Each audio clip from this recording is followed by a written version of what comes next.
Hello friends. 2025 हे वर्ष भारतासाठी एक गेम चेंजर ठरणार आहे. मिनिस्ट्री ऑफ डिफेन्सने 2025 ला इयर ऑफ रिफॉर्म्स घोषित केला आहे. या इनिशिएटिव्हमुळे भारताच्या आर्म फोर्ससाठी जॉईंट ऑपरेशन्स मजबूत होतील. AI, सायबर, स्पेस टेक्नॉलॉजीज यासारख्या ऍडव्हान्स टेक्नॉलॉजीजचा समावेश होईल. त्यामुळे आपल्या सैन्याची कॉम्बॅट रेडीनेस वाढणार आहे. आता समजून घेऊया त्या कंपनीज बद्दल ज्या या ग्रोथचा मुख्य भाग होणार आहेत. पहिली कंपनी आहे Hindustan aeronauticals limited, that is hello. Aircraft आणि हेलिकॉप्टर बनवण्यामध्ये हॅल हा एक टॉप प्लेअर आहे. एलेरा कॅपिटलने HAL ला 5,465 चा टार्गेट दिला आहे. फिलिप्स कॅपिटलने 5,500 चा टार्गेट ठेवला आहे. 2025 पर्यंत हॅलचं ऑर्डर बुक 1,20,000 करोड पर्यंत पोहोचण्याची शक्यता आहे. या सेक्टरमध्ये दुसरी कंपनी आहे Bharat electronics limited, that is BEL. Defence electronics आणि रडार सिस्टम मध्ये BEL चा डॉमिनन्स आहे. फिलिप्स कॅपिटलने BEL ला 390 चा टार्गेट दिला आहे. BEL चा रिसर्च अँड डेव्हलपमेंट सेक्टर खूप मजबूत आहे, ज्यामुळे BEL इंडिजिनायझेशन म्हणजे स्वदेशीकरणला मोठा हातभार लावत आहे.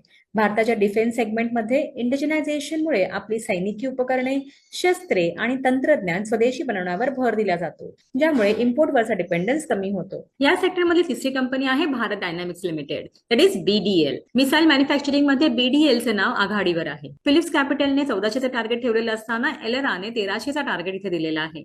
डेटा पॅटर्न ही चौथी कंपनी आहे. डिफेन्स इलेक्ट्रॉनिक्स आणि इंडिजिनायझेशन मध्ये एक्सपर्ट असलेल्या डेटा पॅटर्नला 3,400चा टार्गेट मिळाला आहे. फिलिप्स कॅपिटलने या कंपनीची ग्रोथ पोटेन्शियल स्केलेबल असल्याचं सांगितलेलं आहे. या सेक्टरमधली पाचवी कंपनी आहे सोलार इंडस्ट्रीज लिमिटेड. एक्सप्लोजिव्ह आणि इंटिग्रेटेड वेपन बनवणाऱ्या सोलार इंडस्ट्रीजला 12,000चा न्यूट्रल टार्गेट दिलेला आहे. डोमेस्टिक आणि ग्लोबल डिमांडमुळे ही कंपनी सुद्धा खूप प्रॉमिसिंग वाटत आहे. सहावी कंपनी या सेक्टरमध्ये आहे गार्डन रीच शिपबिल्डर्स आणि इंजिनियर्स.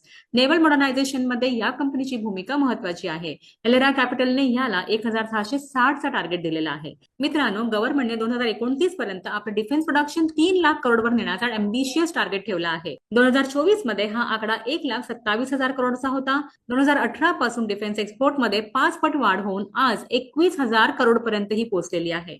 2014 ते 24 या कालावधीमध्ये एक्सपोर्ट 21 पट वाढलेले आहे.